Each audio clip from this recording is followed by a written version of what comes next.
Welcome back in. McElroy and Cubelic in the morning. Some Birmingham Stallions news coming out of the draft. Skill players, Justin Ross, Alabama kid, right? Played at Clemson. He's a good wide player. receiver out of Colorado. Real good player. Nate Noel, burner. Anthony Torres at tight end. Mario Williams at wide receiver. And Cam Eccles-Looper at wide receiver as well. That's some good wideouts. I mean, guys that I feel like proven have gotten it done in the past. See if they can find a way to get that thing worked out with this group. Also signed Rodrigo Blankenship, or drafted, signed. I don't, whatever. But that's a big get. And I know, listen, we just went to break making fun of kickers. Did we? We acknowledged the importance of going perfect on PATs. No, we acknowledged the hilarity in bragging about going perfect on the PATs. Hey, stats are stats. Which was essentially be like me going 52 for 52, reaching for the door handle of my home and actually getting the door open. You tied your shoes today. 1,000. Betting 1,000 on that. Yeah, it's big. What else? What else in life is the equivalent of going 20 for 20 on PATs? I don't know, but I would love to move the PATs back to the 10-yard line, like the NFL. They're at the 15. I'd like to move it back to the 40. Not wetting the bed. Because you assume it's perfect, everything's fine, but that one time you mess up and it happens, it devastates. Everything's ruined. The last time my middle child did that, it's been a while. The best part about it was how he completely played it off and told us how he was dreaming about using the restroom. That happens. And he was like, you could tell that he was kind of in and out of it and didn't know. Yeah. And he just didn't have a care. He was like, so, I mean, I guess I thought I was going, but I didn't know if I was going, but I was dreaming if I was going. So I guess I just went. Yeah. And we were like, I can't even be mad at it. Not in your control, bud. You're good. But you know what? You're not 21 for 21 on PATs. No. No, sir. So back to the drawing board. You don't have that. Kickers have like the whiteboard, like the accident thing, go through in like a race, and like 0 days since I missed a PAT. Yeah, well, yeah, I love that. Well, you know how come Ole Miss never let the kicker dunk after a PAT? That is good, by the way. Just saying. We're supposed to celebrate achievement. I know what a kicker would answer that to. Is he would say that they know the backboard wouldn't because he'd be dunking so much. He'd throw it down too hard at 154 pounds. So think about how many dunks. Mm-hmm. Eat too many dunks. All right, let's go to the Higginbotham hotline now. Michael Nizelik joining us. He covers Indiana athletics for the Herald Times. Michael, we know with the historic ramification, wrapping it up with the national championship, but what are we not talking about for Indiana, minus all the obvious that would come with getting this win? If this unfolds, and that, it's historical, because they've been outplayed in the playoffs in that Big Ten title game. The way that they've just sort of Much of the Alabama, amazing on third, cashing that in for of half after forcing the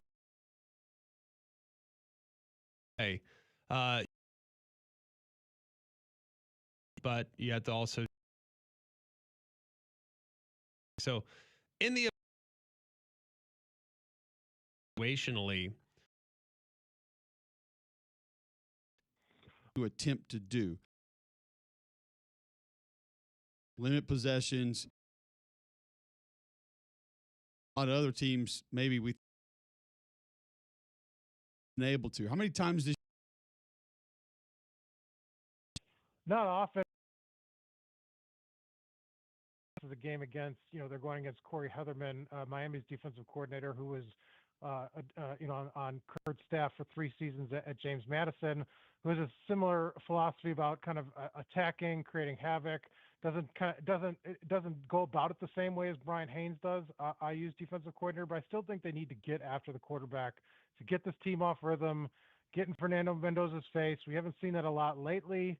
And I think that was sort of any time that this team struggled, that's when it's happened. Penn State in particular was teeing off on Fernando, and there was that second half, especially the offense just did nothing. And so I think that if they can do that, if they can get this team in bad situations, like you mentioned, third down. I mean, in that Oregon game, they were not stressed at all. Alabama, it was just really that first drive, and then didn't really have that. I think that's where the key is. That they're going to have to sort of get this team, grind this offense to a halt to be able to make this a game, to sort of then worry about what they can do offensively to put points on the board. Because if not, I just can't imagine them, Miami scoring 30 points on this defense. And that's kind of what this offense is doing right now as a baseline. And so I think they need to get to the quarterback, put pressure on that offensive line. And like I said, we haven't seen it recently. When you watch some of the teams that played them well, you look at Iowa, you look at Ohio State, you look at the teams that played Fernando Mendoza in this group really, really well and kind of kept them in check for the most part. What is it that they did that Miami can try to potentially replicate?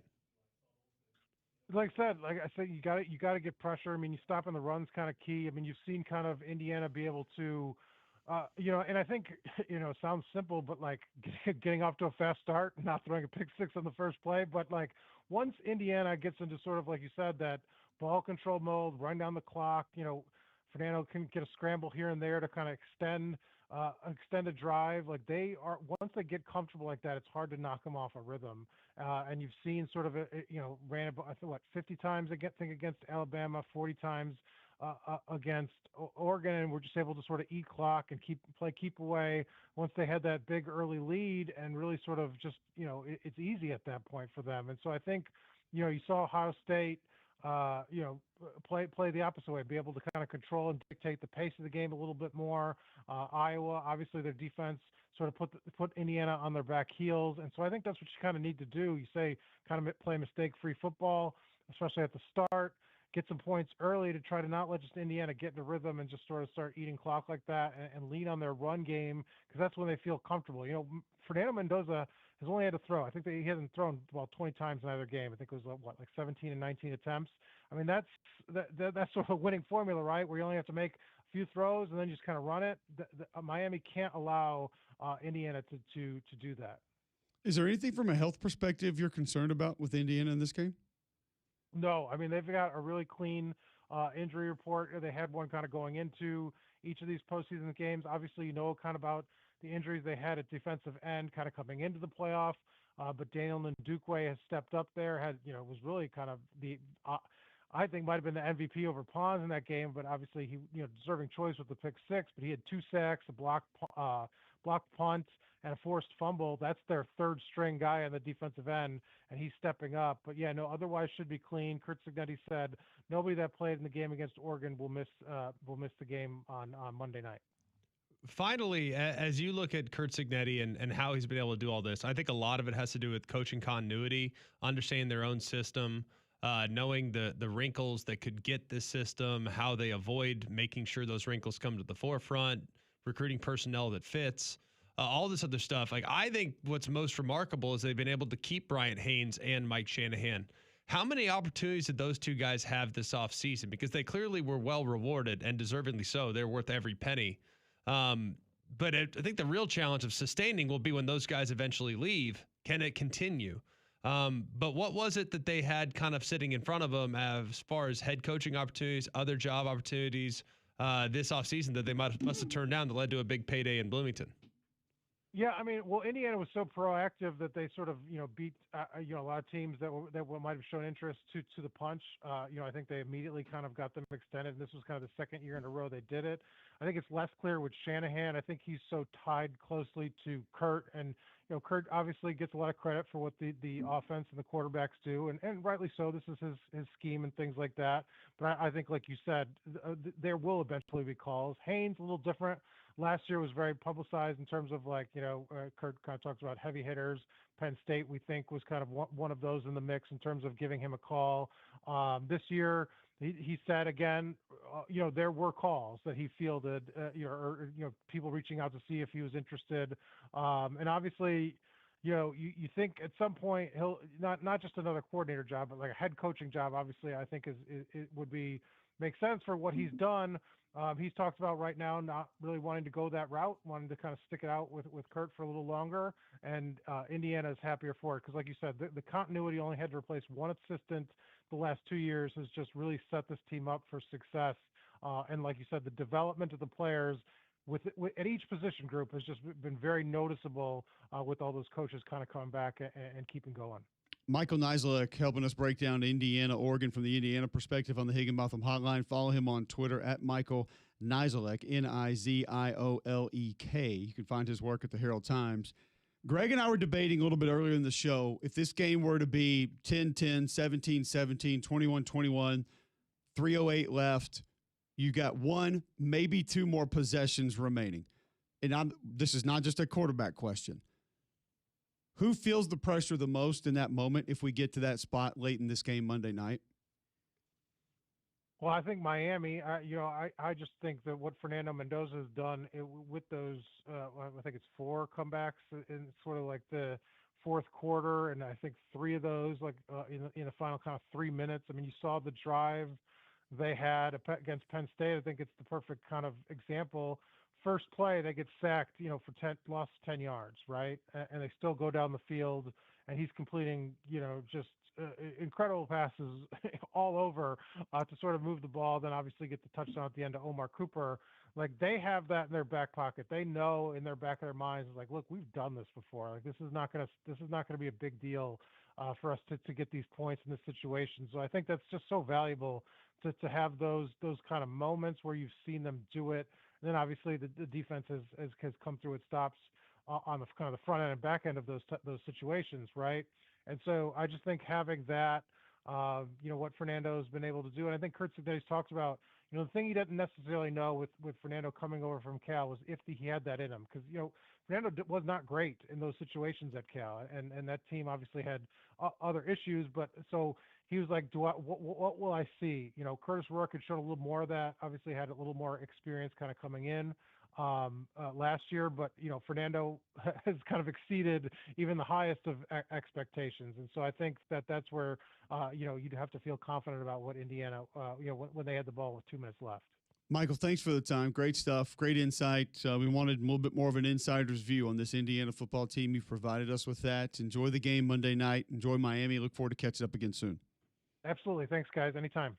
Michael Niziolek covers Indiana for the Herald Times. He was just with us on the Higginbotham Hotline. If you missed it, you can catch your app store. A lot of ways that you can tune in to the show here. JocksFM.com. You can go get the app, download it in your app store. It's free, iPhone, Android. Watch 945, or just tell your home smart speaker to enable the Jock skill. Bill Smith Buick GMC is the GMC Dealer of the Year, the national champion of GMC dealers. Take the short drive up to Coleman. You'll see what I'm talking about. The deals are off the charts good. Like a GMC Sierra 1500 SLT. These are incredible. Really nice vehicles, high trim level. It's a 4x4. It's got everything you could possibly want. They'll take $15,000 off the sticker. That'll get you out the door for just over $52,000. Deals like that keep people coming back. There's a reason why people continue year after year to make Bill Smith their destination. It's the reason why 75% of their business is repeat customers. There's also a reason why they've won GMC Dealer of the Year 8 times, including 5 years in a row. They sell more vehicles than anyone in the entire Southeast. Take the George out to Coleman. They'll take great care of you. You can also shop online, have it delivered right to your driveway at BillSmithBuickGMC.com. One college football looking to outdo all the others, maybe not in the way that you anticipate, and more player movement that we'll discuss right after this on Jocks.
One college football team attempting to outdo all the others. Anyone want to take a guess who it is and what they're doing? LSU and trying to get all the players? I don't know. Maybe. Don't think they're going to be able to pull that off, though. No. Notre Dame and having annoying fans. Don't you start. What's Indiana? But they're allowed to have the right now. Don't you even. It is one of their Big Ten brethren. Illinois will install the, quote, largest main video display in college football. Haven't we gotten Take that, past Auburn. This? Haven't we gotten past this? Totaling 17,300 plus square feet. How is it plus? Is it 17.3 or 17.3 or not? 17,302. Okay, then listen Plus. at that. Haven't we learned that this is a dumb investment? 16 LED displays that combine for more than 26,750 square feet and 30 million pixels. Haven't we learned that this is a dumb investment? I actually don't think it is. Yes, it is. No, because ask Auburn what they wish they would have spent money on. No, you have to up the ante on the in-game experience. I so, get Greg, that. you at least need people coming. And I will say, I've heard a lot of Auburn fans say that the second video board has made a big difference because if you're sitting close to the other one, you don't have to turn around the entire time. Oh, my gosh. Thank goodness. You know what would be if great? you're at the game, you awesome. want to go look for the replay. That's and unless great. Nick Saban's your head coach, you show good replays. Phenomenal. How about this? Maybe we should go and call me crazy. How about we go and install suites at the stadium because that actually pays us money. That's actually bringing income. Auburn totally screwed the pooch on this. What? 10 years. Yes, they 100% did. 100% did. Their suites are 100% behind that of some of their counterparts in the SEC. The suites are updated. They did the same thing Bama did. The whole old press box are now suites. It's not a suite. They even let people stand behind the visitors' bench and yell that's at them. not a suite. The old press box directly to the right of the television booth is a really nice President's Club, if you will. It's very nice. It's not suites. They have far less suites than that of what you'd see at Tennessee, far less suites than what you see at several other schools. And as a result, they do not bring in as much money as they could. Their suites on the far side are dated. Their suites in the corner are dated. Like if they were to actually like take and do the $10 million suites like Texas did, like Bama did, like they would sell them out in an instant, but they can't do it. Instead, go spend money on the video board. That'll you know what? That's the bang for your buck that you need. It's not. It's a waste of money. I don't think it's a waste. I do see where you're going with maybe the suites being better, updated, different, but thank you.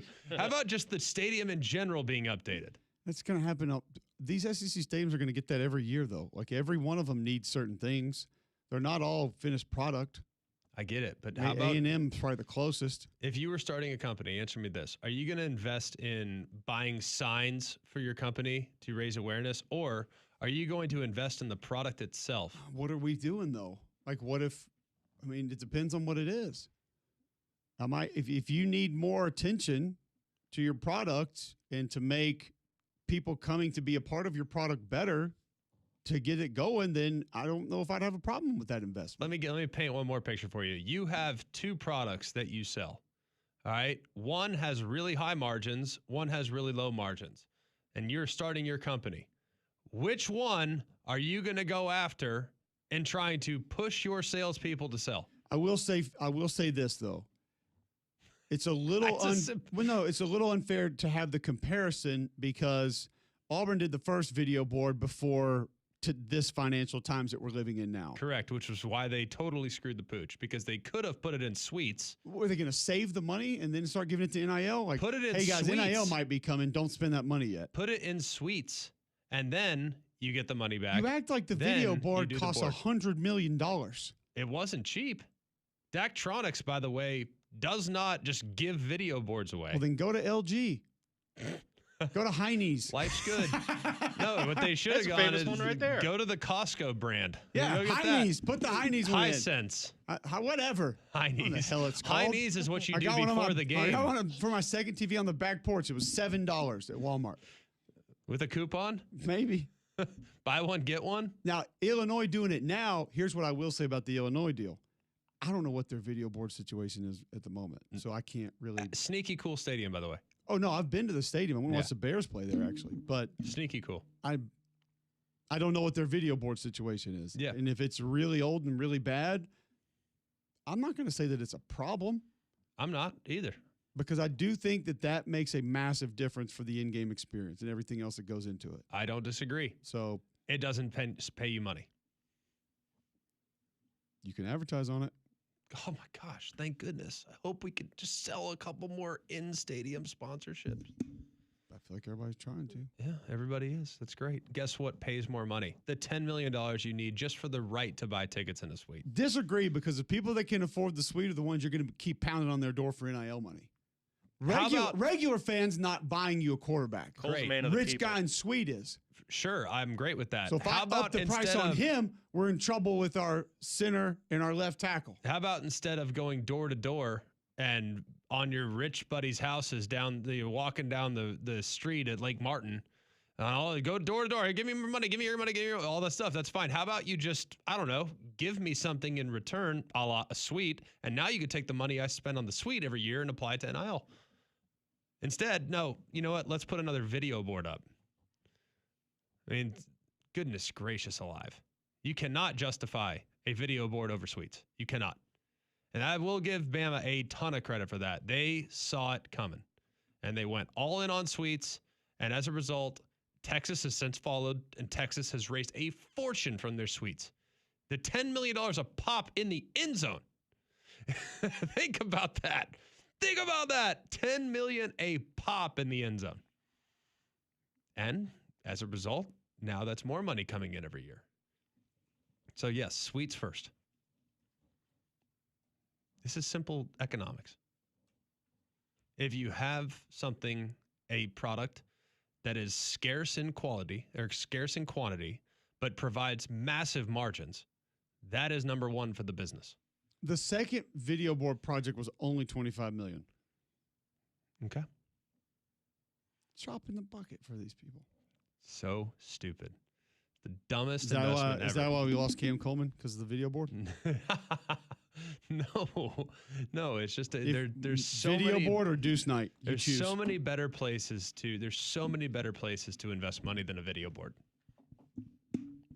Look at these stadiums. Would you view? Look at these Would you stadiums. agree though that video board a necessity for in-game experience? 100% it is. I don't Answer think me we're this. ever going to agree on this. By the way, we're never great. going to meet in the middle here. That's awesome. I am trying to elevate the amount of income my athletic department is making on a year-by-year basis. You want everybody to have fun and have candy and popsicles at halftime. Did we not bring in income by getting people there? People are going no matter what. Disagree. Really? So you're now doubting the actual fandom. How many ADs have you talked to in the last 3 or 4 years that have said We want to keep them attendance around. is a problem? Attendance is something that we are aware of for sure. But guess what? Having more money is at this point more important than attendance. People are going to buy the tickets anyways. Answer me this. When you look at these NFL stadiums that are being built in Nashville and in Buffalo, I and all already these other know the amazing whole. places. I already know the Nashville example. They went What's to the priority? roof True. in the new ones. Next. Second priority. Okay. That's why it's a suite. You're enclosed. Okay, You're out the elements. second priority, outside of a roof and or turf and or just, I don't know, a stadium that won't collapse. What is the number one priority for these owners? Premium seating. Premium seating. Why? It's not like these guys make billions of dollars by, I don't know, understanding the marketplace. That's where the money's at. Some of them accidentally invent a home goods store. I mean, And or inherit it from their dad, which is awesome. Yeah. Totally support that. Or strike oil. Yes. I mean, hey, The- it happens to the best of us. Yes. The Lucky Sperm Club is a real thing. It is a real thing, and it's awesome. Some sell But- sliced cheese and own an NFL team. Which is great. There's nothing wrong with that. However you own your NFL franchise is great. What you do with that NFL franchise after the fact is actually the most important thing. And what are they all doing when it comes to building new stadiums? Premium seating. Why? Because there's tremendous margins in it. John, where are you on this? I need a neutral party here. And I'm not, first off, Greg's making it sound like I'm saying video board before everything. Yes, that's Yeah, what that's you're not right, yeah. necessarily That's what you're where saying. I'm going But with this. that's the point. Because that's what the Auburn picture did. we Therefore, wanna he's paint. digging his heels I'm in, saying right? it's important because Greg is screaming to the clouds about the 10% of fans at a game. I am screaming to the clouds about the other 80, 90% of fans at a game and helping them enjoy what they're doing. I would actually love to hear, because I know what Greg's going to say. He says he's going to say it's easily the people in the suites. But just as far as game attendance, I would love to see the numbers of what brings. I'm going to have to ask Greg Byrne this. What brings in more money per year? The people not in suites or the people in suites, not including donations? Per capita, people in suites. It's per capita, though. It's per capita. 100% having You're moving the great- goalpost here. You're moving the suites here. I feel like in this situation, maybe it's you're doing one for them and doing one for us kind of a thing. And that if they were just start with the suites, your regular rank and file that maybe you're debating whether or not to get season tickets because, the economy be crazy. It's like, ugh, I wish, maybe if it was the in-game experience was a little bit better, I might do that. But, they're updating suites. They're not thinking about people like me. Oh, screw them. I'm not going to games this year. So I think by having the in-game experience a little better for those people, then you can go after the suites. Like, hey, we did all this, and then we got the money. Then we go after the suites. And then we start bringing in money hand over fist. Because I think if you start with the suites, your regular fans who be like, well, hold on, what? Like, we can't get Wi-Fi. Meanwhile, the people have monkey butlers up there. What are we doing? Answer me this. By the way, Mercedes-Benz Stadium, Yes. whatever they've There are done so many with suites. Wi-Fi, every person who has anything to do with a sports stadium on earth needs to do a site visit. It's very good. They It do a great actually job. works. Yeah, it's And phenomenal. I'm not talking the press box Wi-Fi. Like, it all works everywhere. Phenomenal. How have we not figured that out in other places? Phenomenal. If you want to use the Bama example, since you think that this is like some Bama against Auburn thing, it's not at all. Why do you No, think didn't mean that at all. John just drew that picture? Answer me this. Why do you think Alabama wants to have a new basketball arena? It's not because There's- Coleman's like terrible. Is there a premium seat in Coleman? Not including courtside, obviously. That's everywhere. but- there's not. yeah, That's there's the nothing. thing. If you go look at the pavilion that was created at Ole Miss, which is the blueprint for what Alabama would like to build, look at how many suites there are at Ole Miss. There are a ton on the second level. Ton. Do you know what else the pavilion has? What? Video boards. Giant scoreboard with like the 4 video Yeah, boards. right in the middle. Guess what? Bama has the same thing. Like a video scoreboard in the middle is not that uncommon in any of these arenas. But having premium seating is a high priority because it's just tons of money hand over fist every year coming in. Every year. No matter you show up or not, guess what? You're buying 20 seats in that suite at a premium price point. And guess what? Food and bev. What are the margins on that? I don't know what a Denny dog costs. I've bought a bunch over the course of my time. I don't usually think about it when I'm at the game. I just eat a Denny dog. Just is what it is. But I think the margins on the premium food and bev situation is probably higher. It's just more incoming, which only is going to increase more opportunities to renovate and to keep your experience in stadium and or in arena state of the art. So it all cycles together. That's what it all cycles together. I don't even know how we got off on this, but this is Illinois' fault. I blame Illinois. It is 100% their fault. Yep. And they took us down this path. And Why'd you do that, Illinois? I'll never forgive them for that. Brett Bielema got us again. How many total suites does Alabama have? So many. So many. The only reason I know this is like we did 4 of their games this year in Tuscaloosa. Texting buddies like, hey, where are you? Oh, we're in Suite 234C. Where's that? Far right, near side hash corner, up top on bottom. What? Where? There's just so many of them. They're all over the place. And it was smart. They saw where it was going. They knew the demand was there. The product was great. The football team was great. So people were incentivized to pay the Tide Pride allotment to get access to the suites. So when they did the north end zone, then the south end zone, then the far side, they renovated those. Then they did the President's Club, then they did the Founders Club. And it's like It's just they saw it coming, and they also fed off of the excitement that was being created on an annual basis was the national championship contender on the field. It was smart. Now I think that's the future of where things need to go for all these programs. It's not just Bama; it's a lot of them. If you have access to premium seating, it's only going to increase your bottom line, and in time, it will, I think, allow more money to go into the athletic department, which will allow the athletic department to improve the in-game experience, the in-arena experience, and improve the players on the field now that they're paying the players as well. I asked because Illinois has 42, so I was trying to get a gauge of how many Alabama has. I think by Bama's comparison. probably triple digits. Okay. I don't know for sure. I can look it up.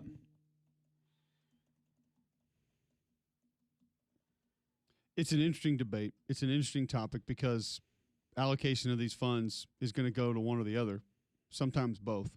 You have to keep those Alabama fans. has 180 skyboxes and suites, including 6,200 premium seats in total. 6,200 premium seats. Yes. I think that's what probably we need to look at. 185 Across the board skyboxes is and where suites. the rest would be.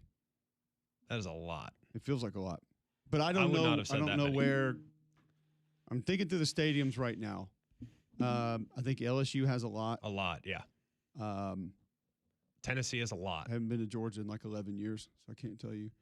Tennessee has a lot, but it's going to be tough for them to get more based on how the place is constructed, I think. Because they're having to do like stabilization work on that thing every year. It is definitely a little older. A&M has an absurd amount. Yep. Williams-Brice is about the same as Auburn, I would suspect. Feels like the same stadium, like, well, so does kind of Tuscaloosa and Athens, but Tuscaloosa's done a better job with the suites, like you said. But at their core, those feel like the same stadiums. Kentucky, not as many. Ole Miss has upgraded it, but not a ton. Not a ton, but they do have quite a few. Top right corner. Starkville and did a then good near job of side. putting more in. Starkville did a great job of adding. And their baseball stadium renovation, right? They, of course, have all those condos Right. /suites / game day condos or whatever in left I don't field. feel like Florida has near as many. It's only on the one side. The press box side is big, though. I mean, there's probably more in there, but not as many as Tuscaloosa, Kyle Field, Austin. Vandy more now, but not quite there. Not quite there. You got to have the demand, too. I mean, it's hard. Like, the last thing you want is a suite that An empty suite. that doesn't have folks. I think the last thing you want is an empty suite with no giant video board, really. There you go. I gotta watch this on my phone. Ugh. Okay, my idea of video board being bigger than everybody else's might have been dumb. Has a very intelligent idea Love it. that he would like to share on the show. One idea that I know you want to avoid is getting the flu. Flu season, where Train's Clean Effects Home Air Cleaner removes up to 99.9% of airborne particles, including those that cause virus. 100 times more effective than standard air filter, more effective than HEPA room filters. Find a dealer near you at train.com. It's hard to stop a train. I will share that idea with you, and then we debate if it could work.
Welcome back in. McElroy and Cubelic in the morning, 840. Going to go right to the Higginbotham hotline, 800-239-9569 if you want to give her. Says he's a season ticket holder, wants to chime in on this conversation. Welcome in, David. Hey, Cole. I've been a season ticket holder for football since Tide Pride began. For basketball, I've been a season ticket holder for going on 47, 48 years now. Whew. And I don't have a problem with us having the premium seating. In fact, I was in a section that got moved from where they ended up putting some of the premium seating. But I could have stayed there if I had wanted to. For they were going to waive the quote unquote donation, and I did the math and figured out that for me to stay in that area, it would have over 10 years it would have cost me over $80,000. Yep. And I made a decision it wasn't worth that, so I moved myself to another place, added 2 more tickets, so if they ever did that again, I would have another place to go. The thing I'll say about this, like, I think it's a lot of preference. Like, I like sitting in the stands. I enjoy that experience. You know what I mean? Lie. I do. Now, if a suite is offered to me, in. But at the same time, like, I do enjoy that. I think part of it is what you enjoy. And you just mentioned that you did the math. It's $80,000 more just from how many seats? 4, 2, 6. How many seats? 2. 2. So think about that. That's $40,000 a seat over the course of time, compounded, that could go into supporting a new video board or additional renovations or better players, whatever it may be. That's why there's such a push for these universities to make these things such a big ticket item. It makes sense. It really does. Well, here's another thing. I haven't seen this myself, but I have talked to 3 people actually, that had floor seats and have floor seats now in Coleman Coliseum. Their donation, if they're going to stay on the floor, donation now, not Tide Pride, not ticket cost, per seat is $250,000. Whew. That's just to begin the process. Yeah, that's just for the right to buy tickets. That's to sit on, yeah, and on the floor.